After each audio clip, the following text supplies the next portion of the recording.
ಬಡತನ ಇರುವಂತ ಬಡವರ ಕಥೆಗಳನ್ನು ಮಾಡಕ್ಕೆ ಇಷ್ಟಪಡ್ತೀನಿ. ಸೊ ಹಂಗಾಗಿ ಆ ಬಡತನದ ನೋವಾಗ್ಬೋದು, ಯಾವಾಗಲೂ ನಾವು ಮೊದಲು ಕೇಳಿದಂತ ಗೀತೆಗಳೆಲ್ಲ ಇವೇನೆ. ಇವತ್ತಿಗೆ ಇವತ್ತೇನು ಹೊಸ ತಂಡ ಹುಟ್ಕೊಂಡಿದೆ, ಧನುಷ್ ಟೀಮ್ ಎಲ್ಲ ಈ ತರ ಸುಮಾರು ತಂಡಗಳು ಹುಟ್ಕೊಂಡಿದೆ. ಅವರೆಲ್ಲರೂ ಮೇಲ್ ಬರ್ಬೇಕು ಅನ್ನೋ ಆಸೆ, ಮತ್ತೆ ನಮ್ಮ ಸಂಸ್ಕೃತಿ ಏನು ಜಾನಪದ ಸಂಸ್ಕೃತಿ ಏನಿದೆ ಅದನ್ನ ನಾವು ಇನ್ನೂ ದೊಡ್ಡ ಮಟ್ಟಕ್ಕೆ ಬೆಳೆಸ್ಕೊಂಡು ಹೋಗ್ಬೇಕು. ನಮ್ಮ ಕನ್ನಡ ನಾಡಲ್ಲಿರುವಂತ ಜಾನಪದ ಸಂಸ್ಕೃತಿನ ತುಂಬಾ ದೊಡ್ಡ ಮಟ್ಟಕ್ಕೆ ತಗೊಂಡು ಹೋಗ್ಬೇಕನ್ನೋ ಆಸೆ ನಾನು ಸಣ್ಣದು ಒಂದು ಹೆಜ್ಜೆ ಇಡ್ತಾ ಇದ್ದೀನಿ. ಸೊ ಹಾಗಾಗಿ ಮುಂದೆ ಬರುವಂತ ಎಲ್ಲ ನಿರ್ದೇಶಕರಾಗ್ಬೋದು, ಎಲ್ಲೋ ಒಂದ್ ಕಡೆ ಒಂದೊಂದು ಜಾನಪದ ಗೀತೆಗಳನ್ನ ಆಗ್ತಾ ಬಂದ್ರೆ ಸೊ ಅದು ಕೂಡ ನಶಿಸಿ ಹೋಗಲ್ಲ ಅನ್ನೋ ಒಂದು ಆಸೆ ನನಗಿದೆ. ಇದು ವಿನಯ್ ಅವ್ರಿಗೆ ನಿಮ್ ಸೀಮೆ ಹಾಡು ನಿಮ್ ಸೀಮೆ ಹಾಡು ಅಂದ್ರೆ ಇದರಲ್ಲಿ ಈ ಹಾಡಿನಲ್ಲಿ ನೀವು ಇರ್ತೀರಾ ಹೇಗೆ? ಅದೇ ತುಂಬಾ ಖುಷಿ ಆಗ್ತಿತ್ತು. ನಮ್ಮ ಸಿನಿಮಾದಲ್ಲಿ ಹಾಡಿರೋದೇ ನಮ್ದೊಂದು ಅದೃಷ್ಟ ತರ. ಸೊ ಈ ಸಾಂಗ್ ಕೇಳಿದ ತಕ್ಷಣ ಬೆಟ್ಕೋಬೇಕಂತ ಅನ್ಸ್ತಾ ಇದೆ. ಆಮೇಲೆ ನಮ್ಮ ಫಸ್ಟ್ ಸ್ಕೆಡ್ಯೂಲ್ ನಾನ್ ಮಾಡಿದ ಸಿಟಿ ಲೈನ್ಸ್ ಫಸ್ಟ್ ಸ್ಕೆಡ್ಯೂಲ್ ಕೂಡ ಇಲ್ಲಿಂದಾನೇ ಸ್ಟಾರ್ಟ್ ಮಾಡಿದ್ದು. ಸೊ ತುಂಬಾ ಖುಷಿ ಆಗ್ತಿದೆ ಈ ಸಾಂಗ್ ನ ಕೇಳಿ. ನಾನು ಇವಾಗ್ಲೇ ಕೇಳಿದ ಸಾಂಗ್ ನಿಮ್ ಜೊತೆನೆ ತುಂಬಾ ಖುಷಿ ಆಗ್ತಿದೆ. ಚರಣ್ ಅವ್ರಿಗೆ ಅಂದ್ರೆ ಈ ಹಿಂದೆ ನಿಮ್ಮ ಮತ್ತೆ ವಿಜಯ್ ಸರ್ ಕಾಂಬಿನೇಷನ್ ಹಾಡುಗಳೆಲ್ಲ ಚೆನ್ನಾಗಿದೆ, ಈ ಸಿನಿಮಾ ಹಾಡುಗಳು ಚೆನ್ನಾಗಿದ್ದಾರೆ. ಈ ಹಾಡು ಇನ್ನೂ ಇನ್ನೊಂದು ಹಂತಕ್ಕೆ ತಗೊಂಡೋಗಿದೆ. ಸೊ ಈ ಇಂಗ್ಲಿಷ್ ಲಿರಿಕ್ಸ್ ಮತ್ತೆ ಜಾನಪದ ಹಾಡು ಇವೆರಡನ್ನು ಮಿಕ್ಸ್ ಮಾಡ್ಬೇಕು ಅಂತ ಹೇಗೆ ಅದು ಹೆಂಗ್ ಶುರು ಆಯ್ತು? ಅಂದ್ರೆ ನನ್ನ ಅಪ್ರೋಚ್ ಏನಂತಿದ್ರೆ ಸರ್, ನಾನೊಂಥರ ಸರ್ ಮೂವಿಗೆ ಒಂಥರ ಸ್ಟೂಡೆಂಟ್ ಆಗಿ ಹೋಗ್ತೀನಿ. ಯಾಕಂದ್ರೆ ನನ್ಗೆ ತುಂಬಾ ವಸ್ತು ಕಲಿಯಕ್ ಸಿಗುತ್ತೆ. ಅಂದ್ರೆ ಈಗ ಈ ಮೂವಿಲಿ ನಾನು ಮಹದೇಶ್ವರ ಸ್ವಾಮಿ ಅದೇ ಬೆಟ್ಟದ ಫೋಕ್ ಸಾಂಗ್ಸ್ ಸಿಕ್ತು. ಸೊ ಬಟ್ ಅದನ್ನ ಹೇಗೆ ಪ್ರೆಸೆಂಟ್ ಮಾಡೋದು, ಅಂದ್ರೆ ನಮ್ಮ ಮೂವಿಗೆ ಅದನ್ನ ಅಲೈನ್ ಮಾಡಿ ಹೇಗೆ ಪ್ರೆಸೆಂಟ್ ಮಾಡೋದು ಅಂತ.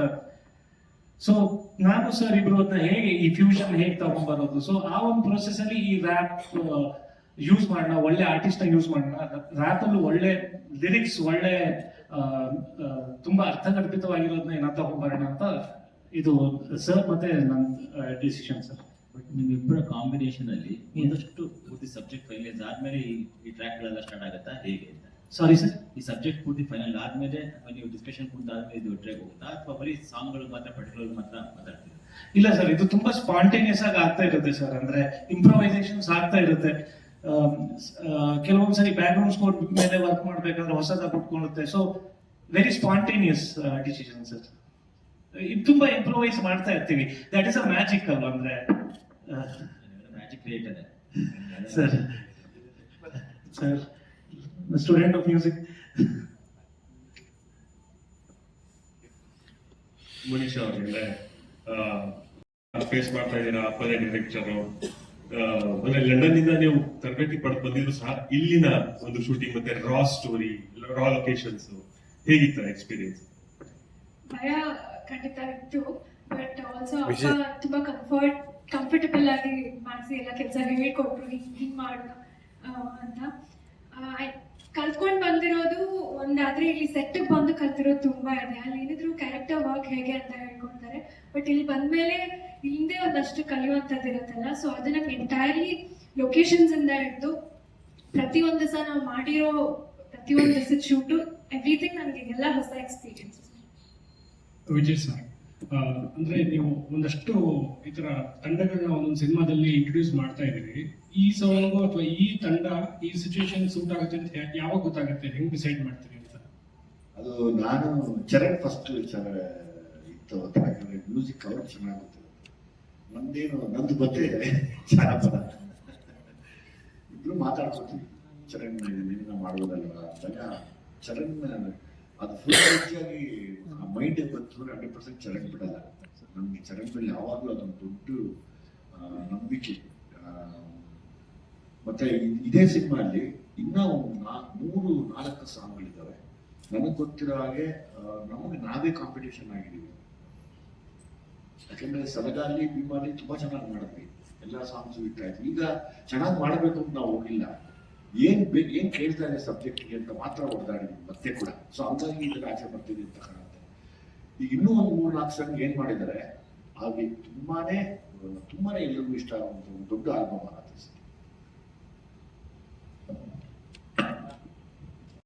ಹಿನ್ನೆಲೆಯ ನೋಟವನ್ನ ನೋಡಿದ್ರೆ, ನೀವು ನಟರಾಗಿ ಫೈಟರ್ ಆಗಿ ಸಿನಿಮಾ ಇಂಡಸ್ಟ್ರಿಗೆ ಬಂದವರು.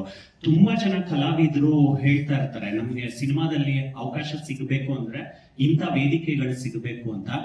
ನಾನ್ ನಿರ್ದೇಶಕನಾದಾಗ ಇಂಥ ಟ್ಯಾಲೆಂಟ್ಗಳಿಗೆ ನಾನು ವೇದಿಕೆ ಆಗಬೇಕು ಅಂತ ನೀವು ಮುಂಚೆಯಿಂದಾನೇ ಯೋಚನೆ ಮಾಡ್ಕೊಂಡು ಬಂದಿದ್ರ ಅಂತ? ಇಲ್ಲ, ನನಗೆ ಮೊದಲು ನಾವು ಏನು ಇಲ್ಲಿ ಕಲಿಯಕ್ಕೆ ಬಂದಾಗ ಅಭಿನಯ ಅನ್ನೋದು ಬರೋದೇ ರಂಗ ತರಬೇತಿ ಇದ್ರೆ ಮಾತ್ರ. ಅದು ನಿಮಗೆ ತುಂಬಾ ಶಕ್ತಿ ಕೊಡುತ್ತೆ ಯಾವತ್ತು. ಸೊ ಹಂಗಾಗಿ ನಾನು ಸ್ಕ್ರಿಪ್ಟ್ ಮಾಡಿದಾಗ ಸ್ವಲ್ಪ ರಂಗಭೂಮಿ ಕಲಾವಿದರಿಗೆ ಜಾಸ್ತಿ ಒತ್ತು ಕೊಡ್ತೀನಿ. ಯಾಕಂದ್ರೆ ಅವರು ಭಯ ಇಲ್ಲದ್ರೆ ಅದಕ್ಕೆ ಜೀವ ತುಂಬ್ತಾರೆ. ಸೊ ಹಂಗಾಗಿ ಅವ್ರ ಮೇಲೆ ಯಾವಾಗಿದ್ರೂ ನನಗೆ ಗೌರವ ತುಂಬ. ಯಾಕಂದ್ರೆ ನಾನು ಕೂಡ ಒಬ್ಬ ಲರ್ನಿಂಗ್ ಆಗ್ತದೆ. ನಾನು ಏನು ಕಲ್ತಿಲ್ಲ, ಪ್ರತಿದಿನ ಕಲಿತಾ ಇದ್ದೀನಿ, ಪ್ರತಿನಿತ್ಯ ಕಲಿತಾ ಇರ್ತೀನಿ. ಕಲಿಕೆಗೆ ಕೊನೆ ಅನ್ನೋದೇ ಇಲ್ಲ ಇಲ್ಲಿ.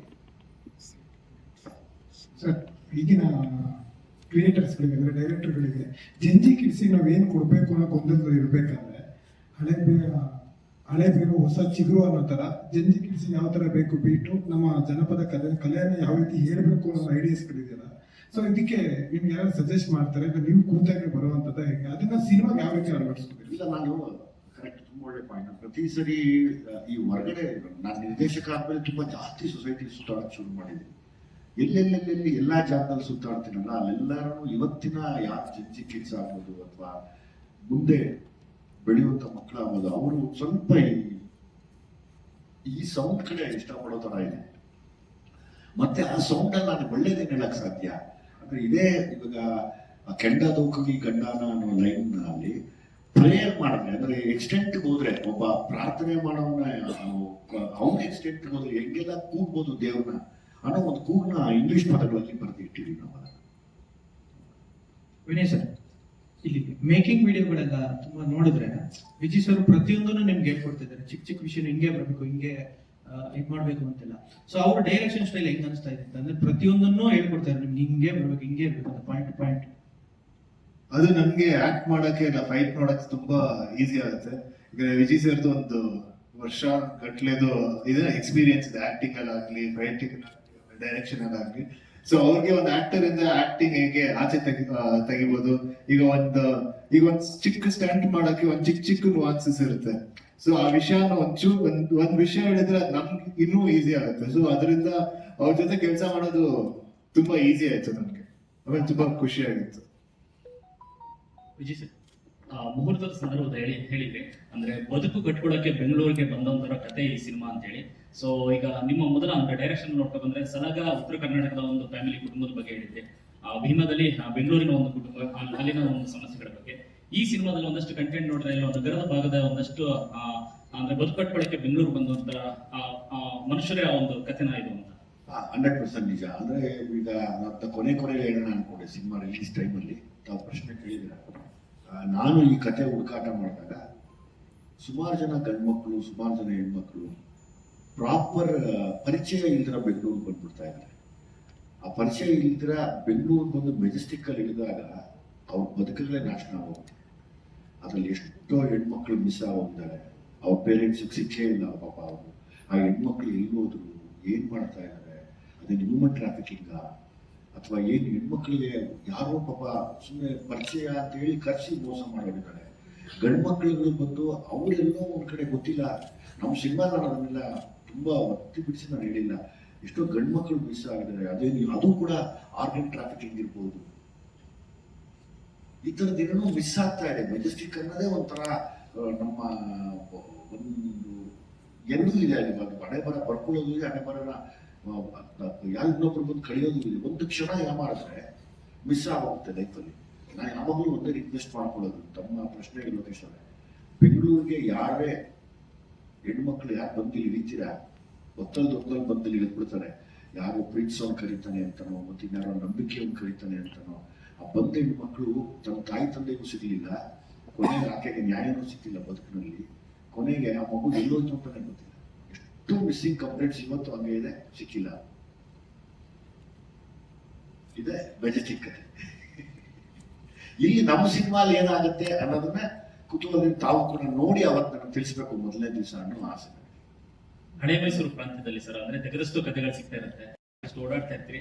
ಸೊ ಅಲ್ಲಿ ಒಂದು ಕಲ್ಚರ್ ನಿಮ್ಗೆ ಎಷ್ಟು ಖುಷಿ ಕೊಟ್ಟು ಸರ್ ಬೇರೆಷ್ಟು ವಿಚಾರಗಳು? ಯಾಕಂದ್ರೆ ಈ ಸಿನಿಮಾದ ಒಂದು ಫಸ್ಟ್ ಪೋಸ್ಟರ್ ನೋಡಿದಾಗ ಈ ಊರ್ಮಾರಿ ಸಂಸ್ಕೃತಿ ಇಲ್ಲ ಆ ತರದ ವರ್ಗದ ಬಗ್ಗೆ ಏನಾದ್ರು ದುರ್ಮುಖಿ ಅದು ಅದೇ ನಮ್ಮ ಜಾನಪದ ಕಲೆಗಳನ್ನು ನಮ್ಮ ಕಥೆಗಳಲ್ಲಿ ಯಾವಾಗಲೂ ಹೇಳಕ್ ಇಷ್ಟಪಡ್ತೀನಿ ನಾನು. ಅಂದ್ರೆ ಪ್ರತಿ ಸರಿನೂ ಒಂದು ಜಾನಪದ ಟಚ್ ಕೊಡೋಣ, ಅದನ್ನ ನಾವು ಬಿಡೋದು ಬೇಡ. ಇವತ್ತೆಲ್ಲ ನೋಡಿ, ನೀವ್ ಹೇಳ್ದಂಗೆ ಜೆನ್ಸಿ ಮಕ್ಕಳು ಇವತ್ತು ಫೋನಲ್ಲಿ ಎಲ್ಲವನ್ನೂ ಬೇರೆ ಬೇರೆ ಬೇರೆದೆಲ್ಲ ಅಡಾಪ್ಟ್ ಮಾಡ್ಕೋತಾ ಇದ್ದಾರೆ. ನಮ್ದನ್ನ ಬಿಟ್ಬಿಡ್ಬಾರ್ದು ಅನ್ನೋ ಒಂದು ಆತಂಕ ನನ್ಗಿದೆ. ಅಂದ್ರೆ ನಮ್ಮ ಮಕ್ಕಳಿಗೆ ಇವತ್ತು ನಾವೇ ಕೊಡಕ್ ಸಾಧ್ಯ, ನಾವು ನೋಡಿದ್ದು ಜಾನಪದ ವಿಷಯಗಳನ್ನ ಈ ತರ ಮ್ಯೂಸಿಕಲ್ಲಿ ಕೂಡ ಅವ್ರು ಹೇಳ್ಬೋದಲ್ವಾ, ಅದನ್ನ ಮರಿಬೇಡಿ ದಯವಿಟ್ಟು ಅನ್ನೋದು. ಮೆಜೆಸ್ಟಿಕ್ ನಲ್ಲಿ ನಡೆಯುವ ಈ ಕಥೆಯ ಮೂಲ ಯಾವುದು ಸರ್? ನಿಮಗೆ ಈ ಕಥೆಯ ಎಲ್ಲಿ ಹುಟ್ಟಿತು? ನೀವೇನಾದ್ರು ಮೆಜೆಸ್ಟಿಕ್ ಅಲ್ಲಿ ಈ ಒಂದು ಸಿನಿಮಾಗೋಸ್ಕರ ಏನಾದ್ರು ಒಂದಷ್ಟು ವರ್ಕ್ ಮಾಡಿದ್ರ? ಡಿಪಾರ್ಟ್ಮೆಂಟ್ ಕಡೆಯಿಂದ ಏನಾದ್ರು ಸೋರ್ಸ್? ಯಾಕಂದ್ರೆ ಆ ಸೂರ್ಯ ಅವರು ಕೂಡ ಆರಂಭದ ದಿನಗಳಲ್ಲಿ ಈ ರೀತಿಯಾದಂತಹ ಸಬ್ಜೆಕ್ಟ್ಗಳನ್ನ ಜಾಸ್ತಿ ತಗೊಳ್ತಾ ಇದ್ರು. ಎಸ್ಪೆಷಲಿ ಕೆಂಡ ಸಂಪಿಗೆ ಬಂದಂತ ಸಂದರ್ಭದಲ್ಲಿ ಡಿಪಾರ್ಟ್ಮೆಂಟ್ ಇಂದ ಒಂದಷ್ಟು ವಿಚಾರಗಳನ್ನ ತಿಳ್ಕೊಂಡು ಅದನ್ನ ತೆರೆ ಮೇಲೆ ತರುವಂತ ಕೆಲಸ ಮಾಡ್ತಿದ್ರು. ಸೊ ನೀವು ಅದೇ ರೀತಿ ಮಾಡಿದ್ದೀರಾ ಅಂತ ಇದೆ? ಹೌದು, ನಾನು ತುಂಬಾ ಮೆಜೆಸ್ಟಿಕ್ ಅಲ್ಲಿ ನನ್ನ ಟೀಮ್ ಜೊತೆ ತುಂಬಾ ಕತ್ಲಾದ್ಮೇಲೆ ಒಂದು 6 ಗಂಟೆ ಆದ್ಮೇಲೆ ಕತ್ಲಾದ್ಮೇಲೆ ಎಲ್ಲಿರುತ್ತೆ ಅಂತ ತುಂಬಾ ದಿವಸ ಓಡಾಡಿದ್ದೀನಿ. ತುಂಬಾ ದಿವಸ ಓಡಾಡಿ ಒಬ್ಬರೊಬ್ಬರನ್ನೇ ಗೊತ್ತಿಲ್ದಂಗೆ ಕರೆಸಿ ಏನ್ ನಡೀತಾ ಇದೆ ಇಲ್ಲಿ ಯಾವಾಗಲೂ ಇದ್ದೇ ಇರ್ತಾರಲ್ಲ, ಯಾರೋ ಒಬ್ರು ನಮ್ಗೆ ಮಾಹಿತಿ ಕೊಡೋರು ಇದ್ದೇ ಇರಬೇಕು, ಇಲ್ಲಾಂದ್ರೆ ಕಷ್ಟ ಕೆಲಸ ಮಾಡೋದು. ಸೊ ಹಾಗಾಗಿ ಒಂದಷ್ಟು ಮಾಹಿತಿಗಳನ್ನ ಕಲೆ ಹಾಕಿ ಇದು ಸತ್ಯ ಅಂದಾಗ ಅದ್ರೊಳಗಡೆ ಕೈ ಇಡ್ತೀನಿ ನಾನು ಪ್ರತಿ ಸರಿ ಕತೆ ಬರೆಯುವಾಗಲೂ. ಅದಕ್ಕೆ ನಾನು ಸ್ವಲ್ಪ ಸೂಕ್ಷ್ಮದಲ್ಲಿ ಕಥೆನ ಹೇಳಕ್ಕೆ ಇಷ್ಟಪಡ್ತೀನಿ, ಸೆನ್ಸಿಟಿವ್ ಆಗಿರುವಂತ ವಿಷಯಗಳನ್ನ ತೆಗಿತೀನಿ. ಆದ್ರೆ ಅದು ಗೊತ್ತಾಗಲಿ ಜನಗಳಿಗೆ ಅಂತ. ಈಗ ಅಂದ್ರೆ ನಮ್ಗೆ ಎಷ್ಟೋ ವಿಷಯಗಳು ತಮ್ಮ ಮಾಧ್ಯಮದ ಕೈಗೆ ಸಿಕ್ಕಿರೋವು, ಸಿಗದೆ ಇರೋವು ಕೂಡ ಇದ್ದಾರೆ. ಆ ಸಿಗದೆ ಇರೋವನ್ನ ಒಂಚೂರು ಹುಡ್ಕೋಣ ಅನ್ನೋ ಆಸೆ ನನಗೆ ಯಾವಾಗಲೂ. ವಿನಯ್, ದುನಿಯಾ ವಿಜಯ್ ಅವರು ಯಾವಾಗಲೂ ರಾ ಸಬ್ಜೆಕ್ಟ್ಗಳನ್ನ ಜಾಸ್ತಿ ಆಯ್ಕೆ ಮಾಡ್ಕೊತಾರೆ. ನೀವು ನೋಡಿರ್ತೀರಿ ಸಿನಿಮಾಗಳ ಕಥೆಗಳನ್ನ. ಹಾಗಾಗಿ ಈ ರಾ ಸಬ್ಜೆಕ್ಟ್ಗಳು ನಿಮ್ಗೆ ಎಷ್ಟು ಹೇಗೆ ಇರುತ್ತೆ, ಯಾವ ತರ ಇಂಪ್ಯಾಕ್ಟ್ ಮಾಡುತ್ತೆ, ಯಾಕೆ ಈ ತರದ ಕಥೆಗಳನ್ನ ಆಯ್ಕೆ ಮಾಡ್ಕೋಬೇಕು ಅಂತ ನಿಮ್ಗೆ ಹೇಗೆ ಅನಿಸುತ್ತೆ ಅಂತೇಳಿ? ವಿಜಯ್ ಅವರೀಗ ಸಾಮಾನ್ಯವಾಗಿ ಸಿನಿಮಾಗಳನ್ನ ಮಾಡ್ತಾರೆ, ಒಂದು ರಾ ಇರುವಂತ ಕಂಟೆಂಟ್ಗಳನ್ನ ಆಯ್ಕೆ ಮಾಡ್ಕೋತಾರೆ. ಅಂದ್ರೆ ಆ ಸಿನಿಮಾ ನೋಡುವಾಗ್ಲೇನೆ ಒಂದು ಖುಷಿ ಕೊಡುವಂಥದ್ದು. ಅಥವಾ ಈ ಸಿಟಿ ಲೈಟ್ ಸಬ್ಜೆಕ್ಟ್ ಆಗಿರ್ಬೋದು, ಸಲಗ ಆಗಿರ್ಬೋದು, ಭೀಮಾ, ಈ ತರ ಸಬ್ಜೆಕ್ಟ್ಗಳನ್ನ ಜಾಸ್ತಿ ಪಿಕ್ ಮಾಡ್ತಾರೆ. ಸೊ ನಿಮ್ಗೆ ಹೇಗೆ ಅನ್ಸುತ್ತೆ ಈ ತರ ಸಬ್ಜೆಕ್ಟ್ಗಳ ಬಗ್ಗೆ ಅಂತ? ನನಗೆ ತುಂಬಾ ಚೆನ್ನಾಗಿ ಅನ್ಸುತ್ತೆ, ಯಾಕಂದ್ರೆ ಅವರ ಕಥೆಗಳಲ್ಲಿ ತುಂಬಾ ಸತ್ಯ ಇರುತ್ತೆ. ಸೊ ನೀವು ಸತ್ಯನ ಯಾವಾಗ್ಲೂ ನೋಡಿದಾಗ ಯಾವಾಗ್ಲೂ ಇಷ್ಟ ಆಗೇ ಆಗುತ್ತೆ. ಸೊ ಅದರಿಂದ ನನಗೆ ತುಂಬಾ ಇಷ್ಟ ಆಗುತ್ತೆ. ಇನ್ನ ವಿಜಯ್ ಅವ್ರಿಗೆ ಅವೆಲ್ಲ ಸಾಮಾನ್ಯವಾಗಿ ಆಕ್ಷನ್ ಜಾಕ್ಷನ್ ಅಂತ ಹೇಳಿ ಕರಿತೀವಿ. ಮೇಕಿಂಗ್ ವಿಡಿಯೋಗಳು ನೋಡಿದಾಗ ಆಕ್ಷನ್ಸ್ಗೆ ತುಂಬಾ ಇಂಪಾರ್ಟೆನ್ಸ್ ಇರ್ತಾ ಹೋಗುತ್ತೆ. ಬಟ್ ನೀವು ಹೇಗೆ ಈ ಒಂದು ಆಕ್ಷನ್ಸ್ ಬಗ್ಗೆ ಏನ್ ಹೇಳ್ತೀರಿ? ನೀವು ಹೇಗೆ ಅಡಾಪ್ಟ್ ಆದ್ರಿ ಅವರ ಒಂದು ಆಕ್ಷನ್ ನೋಡ್ಬೇಕಂದ್ರೆ ಅಂತ? ಅದೇ ಆಗ್ಲೇ ಹೇಳಿದ್ನಲ್ಲ, ಅವರ ನಿಮ್ಗೆ ಸೆಟ್ ಅಲ್ಲಿ ಅಷ್ಟು ಕಂಫರ್ಟಬಲ್ ಫೀಲ್ ಮಾಡಿಸ್ತಾರೆ. ಸೊ ನಾನೇ ಅನ್ಕೊಂಡಿರ್ಲಿಲ್ಲ ಒಂದಷ್ಟು ಎಮೋಷನ್ಸ್ ನನ್ನಿಂದ ಆಚೆ ಬರುತ್ತೆ, ಈ ತರ ಆಂಗರ್ ಆಗಿರ್ಬೋದು, ಈ ತರ ಎಲ್ಲ ಫೈಟ್ಸ್ ಅಲ್ಲಿ ಆಗಿರ್ಬೋದು. ಬಟ್ ಅವರು ನನ್ನ ಅಷ್ಟು ಕಂಫರ್ಟಬಲ್ ಫೀಲ್ ಮಾಡಿಸಿದಾಗ ಅದು ಅದಾಗದೆ ತುಂಬಾ ಚೆನ್ನಾಗಿ ಆಚೆ ಬಂತು. ಸೊ ಸ್ಟಾರ್ಟಿಂಗ್ ಒಂದ್ ಸ್ವಲ್ಪ ಇದಾಯ್ತು, ಬಟ್ ಅದಾದ್ಮೇಲಿಂದ ತುಂಬಾ ಚೆನ್ನಾಗಿ ಬಂತು. ವಿಜಯ್ ಸರ್ ಹೇಳ್ತಾ ಇದ್ರಿ